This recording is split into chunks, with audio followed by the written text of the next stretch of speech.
Today is August 21st.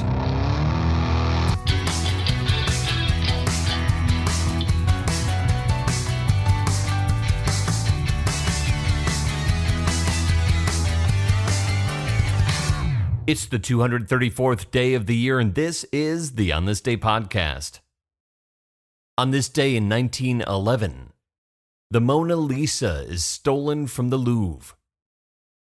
When Leonardo da Vinci's Mona Lisa is discovered missing on this day, the assumption is made that it's elsewhere being photographed for promotional purposes. It's not a well-known painting, but a valuable painting nonetheless. However, the Mona Lisa is not out being photographed, and when security guards realize it's been stolen, they close the gallery for a week. When officials from the Louvre announce the theft, it makes headlines around the world, and almost overnight, the Mona Lisa becomes the world-famous painting that we know it as today. Investigators follow what few leads they have, which lead nowhere. They suspect the poet Guillaume Apollinaire and even painter Pablo Picasso, but both are cleared of suspicion. The security team is perplexed. They just had the Mona Lisa enclosed in a protective glass case to prevent just such an occurrence. One of the workers hired is an Italian named Vincenzo Perugia. While Perugia is adding the protective glass to the Mona Lisa and other paintings throughout the gallery, he notices a lot of Italian art on the walls of this French Musée du Louvre. He decides to return one of these Italian works of art to Italy and selects the Mona Lisa. Early in the morning on this day in 1911, Perugia enters the Louvre through the workers' entrance, wearing a worker's smock. He removes the Mona Lisa from its pegs, carries it to a nearby stairwell where he takes it out of its protective case and frame, covers the painting with his worker's smock, and walks right out with it through the worker's door.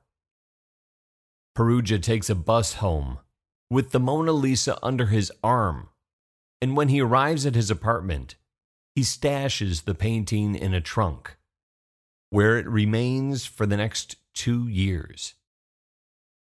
2 years later, in 1913, Perugia takes it back with him to Italy, where he tries to give it to the Uffizi Gallery in Florence in exchange for a reward for returning the painting to its homeland. Perugia is arrested and sent to jail, and the Mona Lisa is returned to the Louvre after 2 weeks on display in the Uffizi. It's possible that Perugia has less than noble intentions when he steals the Mona Lisa.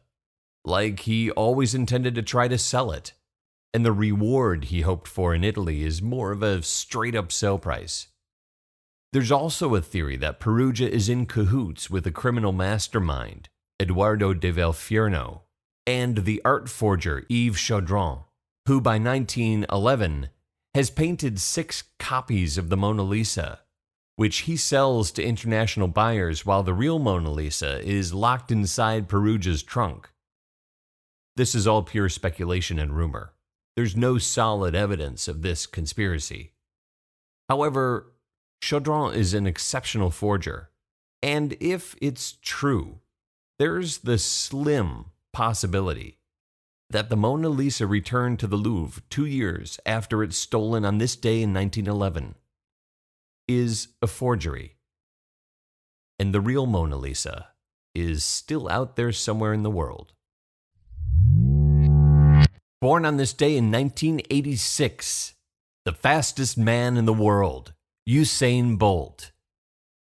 He is born Usain St. Leo Bolt in Sherwood Content in the Trelawney parish of Jamaica. As a kid, he spends as much time as he can playing sports. He enjoys football and cricket, and he begins running in competition in primary school. It should come as no surprise that he is the fastest kid in the school.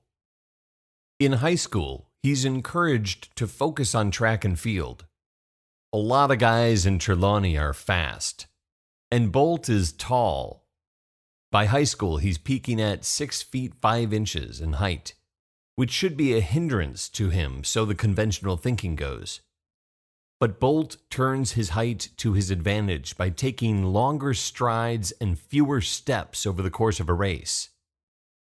His high school, William Knibb Memorial, just happens to have a former Olympic sprinter as a track and field coach, Pablo McNeil, who competes for Jamaica in the 1964 and 1968 Summer Olympics. Bolt trains with McNeil, and in high school, he wins his first medal in the 80 hurdles in Class 3 at Western Champs at William Knibb, winning a bronze medal. The next year, 2001, he wins his first medal in a sprinting competition, a silver in the 200 meters. And after that, it's pretty much all gold medals for Bolt as he wins championships throughout Western Jamaica and then the Caribbean, the Bahamas, Bermuda, and then the world. He makes a name for himself in competition, setting records between 2002 and 2007, but it's the 2008 Summer Olympics in Beijing, where Bolt becomes an international celebrity. He sets world records and wins gold medals in the 100 meters, 200 meters, and 4x100 meter relay. And he wins gold in all three events again in 2012 in the London Summer Olympics. And yet again in the 2016 Rio Games, achieving the triple-triple, 3 sprinting gold medals in 3 consecutive Olympics. For a world-class sprinter with the name Usain Bolt, that's about all he needs to make his mark. But just to ensure he's a household name around the world, he adds a dash of showmanship to his events, doing his lightning bolt gesture before and after races, posing and celebrating for photographers until every last photographer has taken every possible photo. And he just has a great time on the track, at times smiling during the races.